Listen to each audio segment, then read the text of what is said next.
Hello everyone, today I am going to take the topic AC single phase series circuit.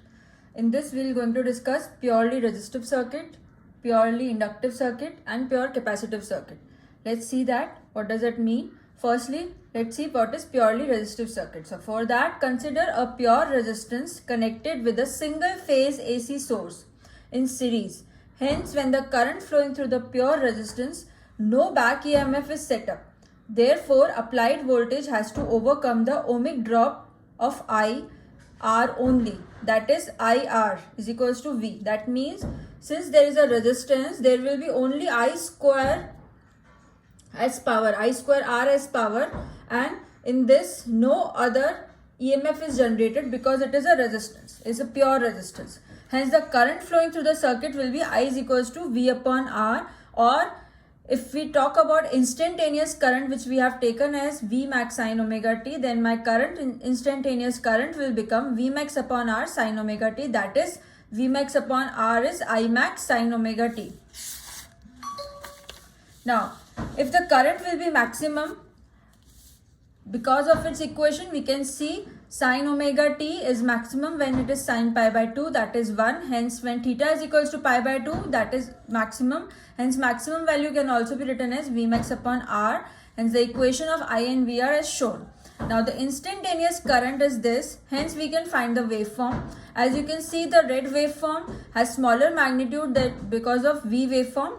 I is equals to V upon R. That's why the magnitude is different, but the phase is same because we are talking about pure resistance, pure resistive circuit. Pure resistive circuit, if we see the phasor, we will see that V and I both are in phase in pure resistive circuit. And when we talk about phasor always move anti-clockwise direction. That's why this arrow. Now for the expression 1 and 2 and waveform A and phasor A, as we can see, it is evident that in a pure resistive circuit, the applied voltage and current are in phase with each other. Now, if we find out the power in the pure resistive circuit, the instantaneous power or power at any instant is equals to voltage at any instant into current at any instant. And that is equals to V max sin omega t into I max sin omega t. That is P is equals to V max I max sin square omega t. It can be written as V max I max upon 2 into 1 minus cos 2 omega t. If we deviate them, we will see the average of V max Ix upon 2 into cos 2 omega t over the whole cycle will be 0.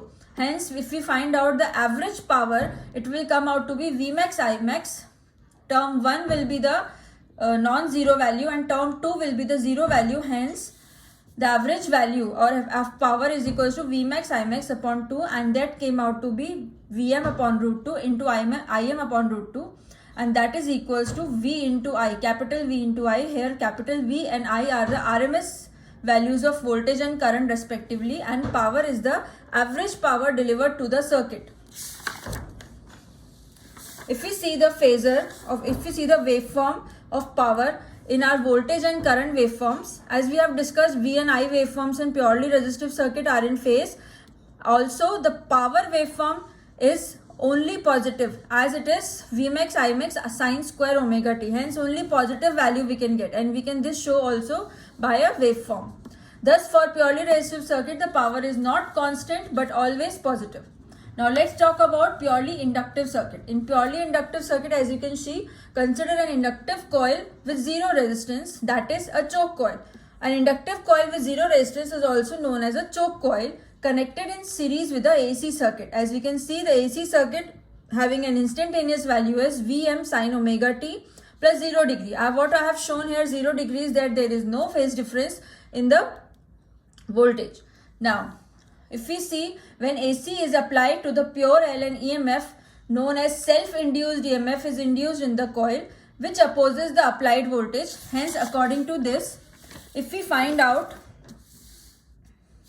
the induced EMF, we will see that if applied voltage is this, self-inductance is this, we can find out the self-induced EMF as EL is equals to minus L di by dt. Hence, the applied voltage should be equal to the induced EMF. So this, but in opposite direction. So that's why V is equals to minus of EEL, and Vm sin omega t is equals to minus of minus L di by dt. Hence, by this derivation, we find out that my I come out to be minus of Vm upon omega L cos omega t, and that can also be written as Vm upon omega L sin omega t minus pi by 2. If we compare this equation with my instantaneous voltage equation, which was this, we will see that there is a current lags by pi by 2. Current lags by pi by 2. Hence, there is a lag. Hence, there is a lag in current from V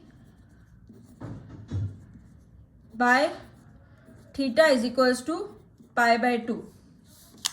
If we want to see this by a waveform, we can see like this. We have drawn V from 0 degree and it is going with a half cycle at pi and full cycle at 2 pi. If we want to draw I in the same xy plane, we will see that I is starting pi by 2 lagging behind V. That means first V was started, then after pi by 2 degree, I will start. Hence, this can be said as I is lagging V by pi by 2. If we want to show this in the waveform by phasor, we will see that at origin there is voltage. The current lagging behind the voltage, that is, it can be shown like this, and the back EMF which is produced by the applied voltage in the pure inductance is just equal and opposite, and that can be shown by the EL. So this is self-induced EMF, and this is the phasor of the purely inductive circuit which is connected in series with the AC source. Now if we want to see the power in the purely inductive circuit, it is the instantaneous power can be made out as voltage into current, and also it can be written as Vmax sin omega t into Imax sin omega t minus pi by 2, and it can be written as Vmax Imax sin omega t cos omega t, or it can be written as applying trigonometric equations. We can apply that minus of Vmax Imax upon 2 into sin 2 omega t. All these three terms are same. Now we can see that because of this sine function, the average power is equals to 0 in whole cycle. This can be written in 0 to 2 pi. 0 to 2 pi means whole cycle, the average power is 0. Hence, because of this sine function, we can only make out this average power in half cycle. So, in a purely inductive circuit, the power absorbed by the circuit is 0 over the whole cycle. Please note this point. Now, let's see the purely capacitive circuit. If we talk about purely capacitive circuit, when a sinusoidal voltage is applied to the capacitor, during the first quarter cycle, the applied voltage increases to the peak value and the capacitor is charged to that value. The current is maximum in the beginning of the cycle and becomes 0 at the maximum value of the applied voltage. So there is a phase difference of 90 degree between the applied voltage and the current. During the first quarter, the current is positive. Now, in second quarter cycle, the voltage applied across the capacitor falls. The capacitor loses its charge and the current flows through it against applied voltage. Because the capacitor discharges into the circuit, hence now current is negative. Also, we can see by this in the waveform. So this is the blue line is the instantaneous value of voltage which is applied to a purely capacitive circuit, and we'll see that when the voltage is rising from 0 to maximum value, we see that the current already there in the capacitance because it is discharging, hence it is going from maximum value to 0. So at maximum V, the current in the capacitance is 0. Hence, accordingly, if we draw the circuit accordingly if we draw the waveform, we will get this type of waveform. So here point to be noted is that the voltage and current having a phase difference of 90 degree, but now voltage is lagging the current. That means current is leading the voltage. As we can see, at 90 degree, at minus pi by 2, the current is starting, but after 90 degree gap, the voltage is starting. Hence, we can draw the phasor out of it. So, its phasor will be the alternating current starts flowing in AC circuit due to charging and discharging of the capacitor. Now, the phasor of pure capacitive circuit will be this is voltage and voltage is lagging behind I. That means current is leading, and hence we can show this in this way. In this it can be seen current leads voltage by 90 degree.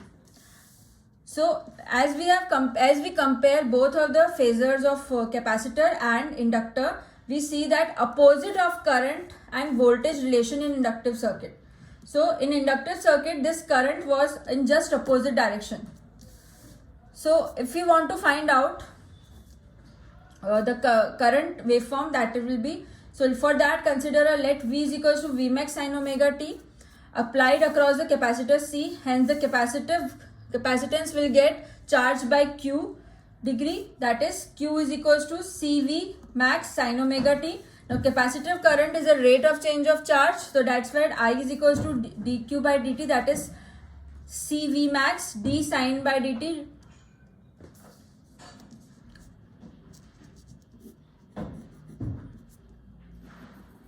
That will be I. So I is equals to C omega Vm cos omega t. I is equals to Vm upon 1 upon omega c cos omega t, as this omega c can be put downward and it can be written 1 upon omega c. Here 1 upon omega c is the capacitive reactance. Please note it down. Here xc is the capacitive reactance and it is 1 upon omega c. So my current value will become Vm upon xc cos omega t or Vm upon xc sin pi by 2 plus omega t. Sorry, sin omega t plus pi by 2. Now maximum value will be occur. The current is maximum when t is equals to 0. So I max value is V max upon 1 upon omega c, that is Vm upon xc. Hence in pure capacitive circuit, if applied voltage V is Vm upon sin omega t, then current will be I is equals to Im sin omega t plus pi by 2. Now if we find out power is equals to V into I. When we multiply both of them, we get Vm Im upon 2 into sin 2 omega t. Hence again in purely capacitive circuit, the average power will be 0 over the whole cycle. Thank you.